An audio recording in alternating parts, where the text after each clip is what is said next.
High বন্ধুরা, আপনারা সবাই কেমন আছেন? আশা করি অনেক ভালো আছেন। তো আপনাদের মাঝে চলে আসলাম আমার নতুন একটি গল্প নিয়ে। অবশ্যই গল্পটি দেখবেন, মনোযোগ সহকারে শুনবেন শুরু থেকে শেষ পর্যন্ত। আর আমার চোখে বাস্তবে আমি কি দেখছি এবং কি হয়েছে সেই কথাগুলো আপনাদের মাঝে তুলে ধরবেন। আসলে আমার এই কথাটা, এই গল্পটা যদি আমার মুখ থেকে শুনেন, আপনাদের চোখ কপালে উঠে যাবে যে কি এমন হয়েছে। আসলে আপনারা কেউ দেখছেন কিনা নিজের চোখে তা জানি না আমি, কিন্তু আমার চোখে আমি দেখে আমি নিজেই ছাঁচা খেয়ে গেছি যে আসলে বাস্তবে মানুষ এটা কিভাবে করে। আর যারা মুসলিম, যারা মানুষ, তারা কখনো এই কাজটা করতে পারে না। যারা অমানুষ, জানোয়ার যারা, তারা এই কাজটা করতে পারে। তো আমি বলি কি এমন দেখছি, কি এমন হয়েছে আমার চোখের সামনে। বাস্তব কথা বলতে কি, আমরা তো গ্রাম অঞ্চলের মেয়ে, বলতে হচ্ছে আমাদের বাড়ি গাইবান্ধা, আমাদের গাইবান্ধা জেলা। তো আমাদের ওইখানে দেখা যায় আমাদের বাড়ি থেকে 3 বাড়ির মাথায় আরেক বাড়ি, 4 বাড়ির মাথায় মনে করেন যে ওই আমার একটা খালা থাকে, মানে ওই আমার মা বোন কয়া ডাকে, দুলাভাই কয়া ডাকে, তো খালাই লাগে সম্পর্কে আর কি। তো দেখা যায় যে সেই খালার মনে করেন যে 2টা বাচ্চা আছে। 2টা বাচ্চা বলতে কি, ওই যে একটা ছেলে আর একটা মেয়ে। তো আমার খালার মেয়েটা হচ্ছে আমার বয়সের থেকে 1 বছরের বড়, আর ওর ভাই হয়েছে ওর 3 বছরের বড়। তো আমার খালা খালু 2টা সন্তান নিয়ে ওরা ফ্যামিলি সদস্য 4 জন আছে। ওরা ভালোই সুন্দর মতো দিনকাল কাটাচ্ছে। দেখা যায় ওদের হাড় গরু যে ওই যে ঘরে বাঁধা রাখে, ওই গরুগুলা ওদের 5টা আছে। আবার ওই যে আপনার বিদেশি গরু, যে গাভীর দুধ যে বের করে যে গরু, সেই গাই গরু আছে মনে করেন যে 2টা। দেখা যায় ওদের দুধ বিক্রি করলেও দৈনিক মনে করেন ভালো ইনকাম আসে। আবার হচ্ছে ভেড়া আছে, আবার ছাগল আছে, খাসি আছে, আবার পাঠা আছে। আল্লাহর মতে ভালোই ওদের সংসারটা অনেক। আবার জমি আছে, আবাদি জমি 4-5 বিঘা জমি আছে নিজস্ব। বাড়ির ভিটাটাও অনেক বড়, বিল্ডিং বাড়ি না, টিন সেট বাড়ি। গোলঘরটা শুধু হাফ বিল্ডিং করা। তো যাই হোক, ওদের দিনকাল অনেক সুন্দরই চলে। দেখা যায় যে আমরাও কোনো বিপদে পড়লে, আমার বাপ মা কোনো বিপদে পড়লে, মনে করেন কোনো সমস্যা হইলে ওদের কাছে যায়। আর আমাদের ওই কানের ভিতরে মানে ওরাই একটু বড়লোক বেশি। আমাদের কোনো যাই ঝামেলা হইলে, দেখা যায় অন্য কারো সমস্যা হইলে ওদের কাছে আগে চায়, হাত পাতায় ঋণদার করা যায়, করা হোক, ওদের কাছে আগে যায়। তো হঠাৎ করে একদিন আমার খালু আর আমার খালা ওদের বাড়ি থেকে, মানে আমার ওই খালাতো বোনের নানির বাড়িতে দাওয়াত খাইতে গেছে। মানে আমার খালাতো বোনের মামার দেবরের বিয়ে। তো ওইখানে ওরা দাওয়াত খাইতে গেছে। ওই দিন আবার আমার খালাতো বোনটার পেট ব্যথা করতেছিল, ও আবার কলেজে না যায় বাসায় আসছিল। তো দেশ গ্রামের বাড়ি ঘর তো জানেন, ওদের মাইজা মানে ঘরের মাইজাটা পাকা করা ছিল না, ফ্লোরটা পাকা করা ছিল না। তো বুঝেনি তো, লাকড়ি চুলায় রান্না করলে পাল্লা হাড়িতে কালিকুলি থাকে। তো ঘরের মাইজার মধ্যে মনে করেন ওরা খাওয়া দাওয়া করে, পাল্লা পাক পাতিল মনে করেন মাইজার ভিতরে রাখে, দেখা যায় কালিকুলি দিয়া নোংরা হয়ে রয়েছে। তো ও যেহেতু বাসায় আছে, ওই দিন স্কুলে যায় নাই, কলেজে যায় নাই, তাহলে ও ভাবছিল কি, মাও যেহেতু নাই, তাহলে আজকে ঘরটা যদি আমি নেপি, তাহলে দেখা যায় যে ঘরে কেউ ঢুকবে না, পারাবে না, তাহলে ঘরটা আমি সুন্দর করে নেপলে সুন্দরই থাকবে। শুকালে পরে তো গেলে আর কোনো সমস্যা নেই। আর এমনি বাড়িতে লোকজন থাকা অবস্থায় ঘর নেপতে গেলে যখন একজন ঢুকে ওই পায়ের ছাপটা বসা যায়, তখন কিন্তু রাগ হয়, এত কষ্ট করে আমি নেপলাম, এই ঘরে ঢুকে যে নষ্ট করে দিল সৌন্দর্যটা, তখন কিন্তু রাগ হয়। তো ওর ভাইও কলেজে গেছে, আমার সেই খালতো ভাইও কলেজে গেছে, মানে ওরা আপন বড় ভাই কলেজে গেছে। ওই সুযোগে ঘর নেপতে আসছে। দেখা যায় এক সাইড নেপা হয়েছে, হওয়ার পরে এই চৌকির তলটা নেপতে গেছে। চৌকির তল থেকে খাটের তলে নেপতে গেছে। নেপতে যায় মনে করেন যে খাটের তল পুরোটাই নেপছে। নেপা যে আসার সময়, বাহির হওয়ার সময় যে এই হাত লম্বা করে দিয়ে এরকম করে পোজ দিয়ে যে বের করা, সেটার সময় ওর ভাই আসছে, মানে আমার খালতো ভাই, ওরা এখন বড় ভাই, ও কলেজে থেকে আসছে, সাইকেল নিয়ে যায় আসে। আসছে, আইসা পরে ওরে জিজ্ঞাসা করছে, কেরে চম্পা তুই আজকে কলেজে যাস নাই? ও বললো যে না ভাইয়া আজকে আমার পেট ব্যথা করতেছে প্রচুর, এই কারণে জানি। ও পেট ব্যথা করতেছে, তাহলে তোর এই কাম করবা হয়েছে কেরা? থক, তোর কাম করা লাগবে না, যা শুয়ে থাকবা। পরে ও কইছে না মা তো বাড়িতে নাই ভাইয়া, কালকে তো বললোই রাইতে দাওয়াত খেবার যাবো, দাওয়াত খেবার নাম বলার দরকার নেই। হ্যাঁ, সত্য ঘটনা হলে নাম বলার দরকার নেই, ওই মেয়েটার নাম বলার দরকার নেই। পরে মনে করেন যে ওর ভাই বলতেছে যে তা এগুলা থপ, তোর এগুলা ই করার দরকার নাই, কে তুই হলো ঘুমাগা, যা শুয়ে থেকে রেস্ট নিগা। পরে কইতেছে যে ভাই খাটের তল তো নেপা হয়ে গেছে, খালি মাইজা টুকাই আর তো বেশি না, এটুকা তাড়াতাড়ি করে নেপা, পরে গোসল গাও কইরা পরে দেয়া যায় আমরা দুই ভাই বোনে খায়া, পরে তুমি কোনে যাও যায় না, আমি তখন শুয়ে ঘুমাও একটু। তখন কইছে যে মা আসবো কবে রে? কয়টা কালকে আসবো। এদিকে মনে করেন ঘর নেটতে গিয়া যে এইখানকার মানে বুকের এইটুকা জায়গা, এই মনে করেন রন্না ছাড়া ছিল তো, এইটুকার জায়গা মনে করেন যুবতী হয়েছে আমার 1 বছরের বড়, বুঝে নিত তাহলে। এইটুকা মনে করেন যে ওর দেখা যাচ্ছে, ওর ভাইয়ের চোখে এইটুকা জায়গা পড়ছে। পড়ার সঙ্গে সঙ্গে ওর ভাই মনে করেন যে পুরো একবারে মাতাল হয়ে গেছে, না জানি কি অমূল্য রতন দেখলো, এখন এটা না নেওয়া পর্যন্ত ওর মনে কোনো সুখ শান্তি আসতেছে না, ওরও ভালো লাগতেছে না, ও থাকতে পারতেছে না, এই পরিস্থিতি। তো বাস্তব কথা বলতে কি, আসলে ওর ভাই ওই টুকা জিনিস দেখার পরে নিজের সেন্সটাকে নিজে ধরে না রাখতে পাইরা এত বড় সর্বনাশটা যে করলো, আসলে এই কাজটা করা মোটেই ঠিক হয় নাই, আমার কাছে ঠিক হয় না। কিন্তু আপনাদের কাছে কেমন লাগবে তা জানি না, সবার চাহিদা সবার মন মানসিকতা তো একরকম না।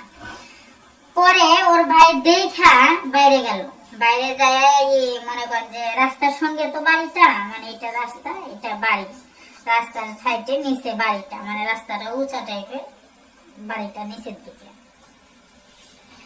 দেখা যায় যে ওর ভাই বাইরে গেল, যায় রাস্তার উপরে উঠলো, রাস্তার সঙ্গে জাংলা, জাংলাটা কিন্তু ঘুষানো, জাংলা ঘুষানো আছে, ও যে ঘরের ভিতরে ঘর নেকতেছে জাংলা দিয়েও দেখা যাচ্ছে। ও পরে কি করছে, ও রুম থেকে ওর ভাই বাইরে ওই বাড়ির পাশে ওপাশে দেখছে কেউ নাই, রাস্তায় উঠছে যে দেখি রাস্তার মধ্যে কেউ আসতেছে নাকি, দেখছে না রাস্তার মধ্যে একটা মানুষ নাই। তখন ওর ভাই ওইখান থেকে রাস্তা থেকে নাই মা জোরে জোরে হাইটা ও মনে করেন যে রুমে ঢুকছে, ঢুকে গেছে যে এই আমার পাওয়ায় না, সাইকেল চালায় আসার সময় আরেক সাইকেলের লগে লাগিয়ে এই জায়গায় বাড়ি খাইছি রে, আমার হাঁটুটা দেখ কেমন ইয়ে হয়ে গেছে, আমি ঠ্যাংটা সোজা করতে পারতাছি না, তাহলে তুই একটু মালিশ করে দিত, ইয়া দিয়া মলম দিয়া দিত একটু। তখন কইসা আচ্ছা ঠিক আছে, তাহলে আমি হাত দিয়ে আসি।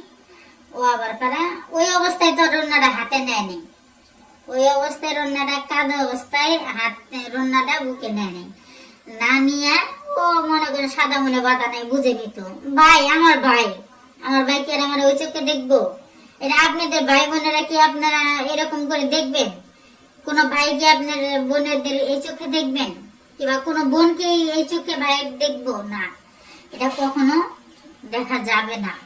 মন মানসিকতা আসলেও এরকম মন মানসিকতা নিয়ে চিন্তা ভাবনা নিয়ে কিছু করা যাবে না, করলে সমাজ নষ্ট হয়ে যাবে, মান সম্মান শেষ হয়ে যাবে, মনে কর যে এলাকায় থাকা যাবে না, এলাকার বাহিরে দিয়ে পাঠাবে, আর কত শাস্তি যা আছে এগুলো তো বলার বাইরে। পরে দেখা যায় যে ও মলম মালিশ করে দেওয়ার জন্য হাতটা ধুয়ে আসলো, এসে মনে করেন যে তারপরে ওর রান্নাটা নিয়ে না নিয়ে মলমটা ডলে দিল, দেওয়ার পরে কইলো যে ভাইয়া এখন কি আরাম লাগতেছে? হরে এখন আরাম লাগতেছে, খুব ভালো লাগতেছে। তো ডললেও কত সুন্দর করে মেসেজ করে দিলি, সেই মজা পেলাম, ব্যথা লাগছে না, মেসেজ করছো আগে এখন এই যে দেখ কত সুন্দর, পাও এরকম করে ঝাঁকায় ঝাঁকায় দেখাইতেছে। তো এক পর্যায়ে গিয়া দেখা গেল কি, ওর ভাইয়ের যখন কইলো যে তুই সেই সুন্দর করে মেসেজ করতে পারস, এখন ভালো লাগতেছে, এই কথা কোয়ার পর ওর ভাই মসুর দিয়ে বিছনার থেকে উঠা মাঝের মধ্যে দাঁড়ায় দরজার সামনে এরকম করে পাওয়া ঝাঁকায় ঝাঁকায় দেখাই দিয়ে, দেখ আমার পাওয়া ইজি হয়ে গেছে, এখন আমি লড়াইতে পারতাছি, সোজা করতে পারতাছি, এই কথা বইলা দরজাটা লক করছে। দরজার সিটকি দিছে, সিটকি লাগাইয়া মনে করেন যে ওরে ঘর মরায় দিয়া খাটের উপর শোয়াইছে। খাটটা আবার মনে করেন যে জাকলা গুলা ভালো আছিল না, কেরত কুরুত শব্দ যেই করে তখন তো ভয় পাইছে রাস্তার লগে যেহেতু বাড়ি, তাহলে তো রাস্তার মানুষ জানবে বুঝবে, ধরতে পারলে তাহলে মনে করেন ওদের অবস্থা খারাপ হয়ে যাবে। তখন কি করছে, ঘর মরায় মনে করেন যে মাটির মধ্যে ফ্লোরের মধ্যে শোয়াইয়া মনে করেন যে মাঝের মধ্যে শোয়াইয়া মনে করেন যে যা করার তো করে ফেললো, শারীরিক সম্পর্কটা একবার সারিয়ে ফেললো। সারার পরে ওইটা মনে করেন যে কইতাছে, ইস কত শান্তি যে পাইলাম, মনে হয় এরকম শান্তি এরকম সুখ আমি কোনোদিন পাই নাই আমার জীবনে। আর তোর ভিতরটা যে এত সুন্দর, আগে জানতাম এই কাজটা আমি আরো আগে করতাম। তোর জিনিস দুইটা না দেখার সবারই ডাইরেক্ট এমন করে কইতাছে। পরে আমি বিশ্বাস করবেন না, আমি কি আর বলবো, আমার বলার মতো কোনো ভাষা নাই। ওর বোন তো চিল্লাচিল্লি করতেছে, মানে মুখ ছাপায় যেটা রাখছে এক হাত দিয়ে এরকম করে মুখটা ছাপায় ধরছে। ধরার পরে ও তো চিল্লাইতে পারতেছে না, চিল্লানি তো আর কেউ শুনতেছে না। পরে হঠাৎ করে আমার এক মামি গেছে ওদের বাড়িতে তেল আনার জন্য না লবণ আনার জন্য, এই যেন গেছে, যায় দেখে যে খালি এমন এমন করতেছে। আমার মা আবার ওদের বাড়িতে গেছে জর্দা আনার জন্য, যায় দেখে যে ওই তো শব্দ করতেছে, ওই বেরি দরজার সামনে দাঁড়ায় এমনি কান্না শুনতেছে কি করে। আবার মনে করেন শব্দ হইতাছে, বুঝেনি তো শব্দ তো হওয়াটা স্বাভাবিক। পরে আমার মা যে শব্দ শুনছে, আমার মা তো আবার ডেঞ্জারাস, সেই ডেঞ্জারাস। তখন আমার মা কি করছে, দরজার মধ্যে এমনি ভাই দিতেছে, এই ঘরের মধ্যে কে ডায়রম করে, এই ঘরের মধ্যে কে ডায়রম করে, কুত্তা বিলাই ঢুকছে না, কেরা কোনে গেছে, আর ঘরের দরজা তো ভিতর দিয়ে লাগান, তাহলে এমন করে কিনা, এই দরজা খুলো, ঘরে কেটা, ঘরে কেটা, দরজা খুলো, দরজা খুলো, দরজা খুলো। এরকম করতে করতে এক পর্যায়ে দেওয়া যায় আমার খালাতো ভাইটা আর খালাতো বোনরা ভয়ে আতঙ্ক হয়ে গেছে গা। পরে রান্না সন্না দিয়ে সুন্দর করে ডেকে ঢুকে নিচে নিলেও কি হইব, আর ওই যে ফর্সা মানুষ তো সুন্দর মানুষের দিকে দিক দিয়ে স্পট পড়ছে, মানে কামড়াইছে, মানে পাইছে না জানি কি জিনিস, একবার কামড়ায় কুমড়ায় খাইছে বুঝছেন। এদিক ওদিক দিয়ে দাগ দুক লেগে রয়েছে, এগুলা দেখলো, চুলমুল এলোজিল, এগুলা দেখে তো বোঝার আমার মারও বাকি থাকলো না, আমার মামিরও বাকি থাকলো না। পরে মনে করেন এক পর্যায়ে গিয়ে আমার মা তো সেই মানে গলার ভোল্টেজ একবার 100 পাওয়ারের। পরে মনে করেন আমার মাই কইতে, হাই হাই সব গুণা সামা দিল, কি করলো রে মেয়ে, এত বড় মেয়েটা থুয়া করে গেছে, দাওয়াত খাওয়া তো ছাড়াইতেছি, এই যে মেয়েরা সব গুণা ছিল, এই মেয়েরা নিব, ওর মেয়ের লেগে এখন আঙ্গের মেয়ের দুর্নাম বাইরে হইব। হ্যাঁ, এক নারীর ইজ্জত যাওয়া মানে 10 নারীর ইজ্জত যাওয়া। এক কথায় দুই কথায় আমার মা তো চিল্লাচিল্লি শুরু করে দিল, সঙ্গে আমার মামিটাও তাল মিলাইতেছে। এরকম করতে করতে এক কথায় দুই কথায় গ্রাম অঞ্চলের মানুষ সব জমা হয়ে গেল। এদিকে রাস্তা দিয়ে মনে করেন যত মানুষ যাইতেছে সব মানুষ এসে ভিড় করে ওকে দেখতেছে, ওকে দুজনের মাঝখানে দাঁড় করা রাখছে উঠানের ভিতরে। তাহলে বুঝেন একটা মানুষ কত পরিমাণ জঘন্য খারাপ হলে এই কাজটা করতে পারে। তারপর আর কি করবে, মানুষজন যতই জমা হইতেছে ততই আরো কথা বাইরে হইতেছে, ওদের দুজনকে মাইরা ফেলাইতে চাইতেছে, হ্যান তেন সমস্যা সমুদ্র মেলা কাহিনী। পরে ওর বাবা আমার কাছে ফোন দিল, আমার মা আমার ওই মামি দুজনের সঙ্গে কথা বললো, কিসের বিয়ে খাওয়া কিসের দাওয়াত খাওয়া। ওরা ওইখান থেকে আইসা দেখে এই অবস্থা। দেখার পরে তখন আমাদের মসজিদের সভাপতি সে ময়গঞ্জে বলছে যে এটা নিয়ে হাউকাউ করে লাভ নাই, যেহেতু আমগরে ছেলেও আনগো মেয়েও আনগো, আর ওর বাপ মায়েও আনগরে ভাই বোন, তাহলে এরকম করার কোনো প্রয়োজন নাই। বিষয়টা সবাই গোপন রাখার চেষ্টা করেন, মানে দামাচাপা দেওয়ার চেষ্টা করেন, সবাই যার যার মতো বাড়িতে চলে যান, এটার ন্যায্য বিচার আমি করে দেব, রাত্রে এটা নিয়ে বসবো। এক কথায় দুই কথায় যে কথা সে কাজই হইল। মনে করেন যে সবাই সবার বাড়িতে চলে গেল, এটা নিয়ে এত কানাগানি মনে করেন যে একবার হুলস্থুলে উঠে গেল গা আমগো পাড়ার ভিতরে। অন্য অন্য এলাকায় আমার সে শুনে না থাকে, আরো বাস্তাইছে ভেঙেছে দেখবার লেগে ওকে দুই ভাই বোন। পরে এক পর্যায়ে গিয়া সভাপতি রাত্রে আপনার একটা বৈঠক দিছে, বৈঠক বলতে কি মিটিং বসছে, মিটিং বসে পরে কইছে এই ছেলেরাও কোনো মানে আঙ্গ এলাকার ভিতরে কোনো মেয়ে দিব না, আর কারো মেয়ে দেখা যায় যে আমরা ধরে রাখলে কইয়াটে যদি আইনা দেই, ও যদি আবারও এরকম ধরনের কাহিনী করে তখন আমাকে কেউ ছাড়বো না। ওর দেখা দেখি দেখা যায় যে আমগরে ও ছেলেরা নষ্ট হয়ে যাবো, আবার এই মেয়ের দেখা দেখি আমাদের মেয়েরাও ধ্বংস হয়ে যাবো। তাহলে ওঠে ওদেরকে এই এলাকায় রাখা যাবে না, এই এলাকায় রাখবো না। মানে ওর বাপ মা সহ এলাকা ছাড়া করতে চাইছিল, পরে ওর বাপ মা কইছে না দোস্ত আমরা দুজন কই নিয়ে করছে, ওরা এলাকা ছাড়া গুলাকে দুজনকে করো। এক কথা দুই কথা সভাপতির কাছে সবাই যখন এই কথাগুলো বললো, বলার পরে সভাপতি বললো যে এটা সিদ্ধান্ত আমি একা নিলে কাজ হবে না, এই জায়গায় আমাদের মেম্বার আছে, চেয়ারম্যান আছে, ওদের পরামর্শ নিতে হবে। পরে মেম্বার চেয়ারম্যানকে ফোন দিল, আসার পরে মেম্বার চেয়ারম্যান বললো যে তাহলে ওদের এলাকা ছাড়াই করে দিতে হইব, জুতার মালা গলায় দিয়া দেখা যায় চুলমুল কাইটা কালিগুলি ভরাইয়া এলাকা ঘুরাইয়া তারপরে বিদায় করে দেবো ওদের এলাকার থেকে। পরে সভাপতি বললো যে এগুলা না কইরা ওদের মনে করেন যে বিয়াটা পড়াইয়া দিই, বিয়া পড়াইয়া এই কয়টা নদী ঘুরাইয়া বিয়া পড়াইয়া দিয়া তারপরে ওদের এলাকার থেকে একবারে বিদায় করে দিই। যে কথা যে ভাবা সেই কাজই হয়ে গেল গা। হওয়ার পরে 13টা নদী পার করে দুই ভাই বোনের বিয়া শাদী দিয়ে একবারে জীবনকার মতো এলাকা ছাড়া করে দিল, তারা একবারে চলে গেল। তাহলে বুঝেন মানুষ কত বড় খারাপ হলে এরকম ধরনের কাজ নিজের আপন বোনের সঙ্গে করতে পারে।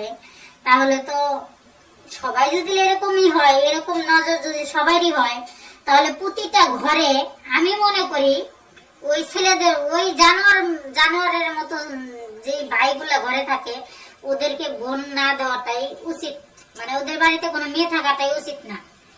আমি এটা মনে করি, আমার জ্ঞান বুদ্ধিতে এটাই আসে, কিন্তু আপনি জানি না আপনাদের জ্ঞান বুদ্ধিতে কোনটা আসবে।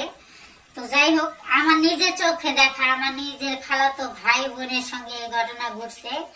তো আমি নিজে দেখে এখন আমি নিজেই পস্তাইতেছি। আসলে মানুষ সাধারণ একটু 5 মিনিট 10 মিনিট 15 মিনিট সুখের লেগে নিজের বোনকেও ছাড় দিল না, তাহলে অপর মানুষ কি করবে?